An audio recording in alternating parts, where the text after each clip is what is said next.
The hushed silence of the hospital room was broken only by the rhythmic beep of monitors, each pulse a fragile echo of life.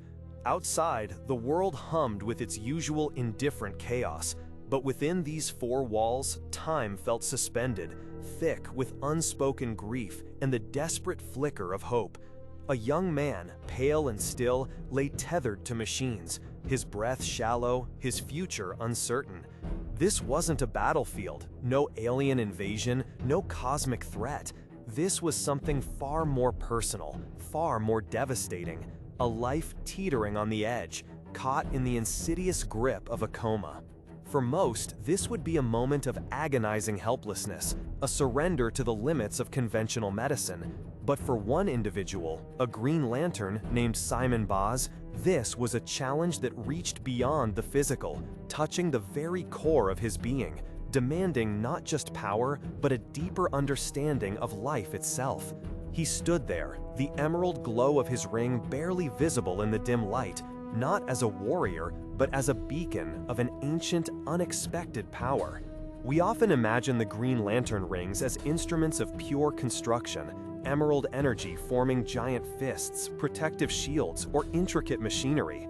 They are, at their heart, conduits for concentrated willpower, allowing their wielders to manifest anything they can conceive.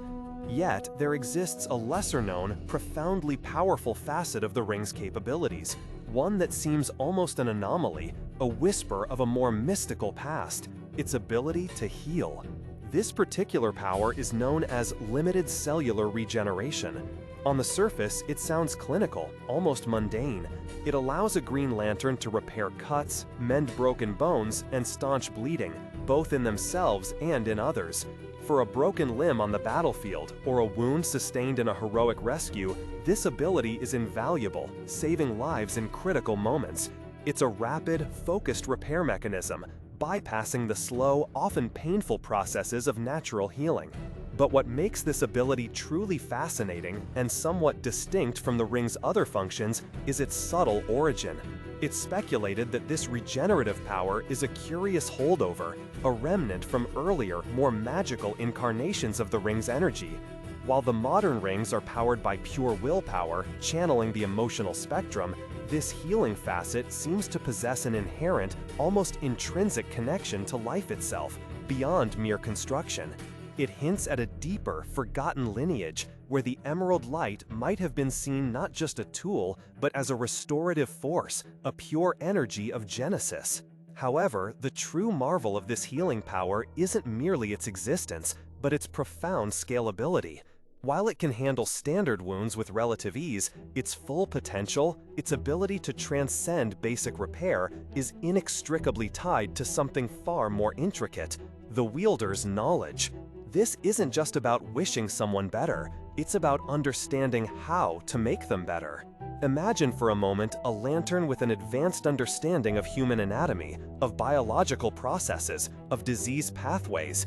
The speculation, among those who delve into the deeper lore of the Green Lantern Corps, is that such a lantern could potentially cure a wide variety of physiological dysfunctions. They wouldn't just be repairing tissue, they would be orchestrating a symphony of cellular repair, guiding the very building blocks of life back to their optimal state. A Green Lantern with a medical degree, or perhaps even a deep intuitive grasp of biology, could theoretically become an unparalleled healer, addressing ailments that conventional medicine might deem incurable.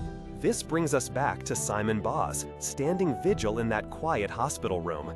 His brother-in-law, Nazir, had been in a coma for weeks, trapped in an unresponsive state, his body slowly wasting away. For Simon, this wasn't just another mission, it was personal, heartbreaking. He had faced cosmic villains and intergalactic threats, but the silent, insidious deterioration of a loved one felt uniquely overwhelming. Conventional medicine had done all it could, but Nazir remained unresponsive. Simon knew the ring could heal, but this wasn't a broken arm. This was a complex neurological trauma, a disconnection within the very essence of Nazir's consciousness. There was no clear blueprint for such a construct, no simple energy patch. This was the moment where Simon's profound understanding of his ring, and perhaps more importantly, his fierce, unwavering willpower, converged with a desperate need. He didn't just project a beam of energy. Instead, he channeled the ring's regenerative power with an extraordinary degree of focus and intent. He had to visualize, with absolute clarity, what healthy brain function looked like, what it felt like. He had to will the neurological pathways to reconnect, the damaged cells to regenerate, the vital systems to hum back to life. It was an act of pure distilled hope, infused with an almost intuitive grasp of the biological intricacies involved. He didn't have a medical degree, but he possessed an unprecedented connection to the ring and an unshakable belief in his ability to wield his power. He focused his will not on forming an object, but on the delicate, intricate process of repair and restoration at a cellular level. And then, a miracle. After what felt like an eternity, but was likely only moments, Nazir stirred. His eyelids fluttered, then slowly, agonizingly opened. The dull, vacant gaze began to clear, replaced by a flicker of recognition, a spark of consciousness. The monitors continued their soft beeping, but now each beep sang a different tune, one of renewed life, of a spirit returning from the brink. Simon Boz had not simply healed a wound. He had, through sheer force of will and focused intent, pulled a life back from the abyss of unconsciousness. This powerful demonstration showcased the incredible restorative potential of pure willpower, proving that the Green Lantern Ring, when wielded with profound understanding and unwavering conviction, is far more than just a weapon or a tool for construction. It is a conduit for life itself, a beacon of hope capable of touching the very essence of existence and bringing forth profound healing. The story of the Green Lantern's healing power reminds us that true strength often lies not just in what we can build, but in what we can restore. It speaks to the potential within us, not just to overcome challenges, but to mend, to regenerate, and to bring life back from the brink, fueled by knowledge, empathy, and the boundless power of a focused will. What are your thoughts on this fascinating facet of the Green Lantern Ring? Do you think the Corps should have more lanterns focused on healing, or does their primary role lie elsewhere? Share your insights and theories in the comments below.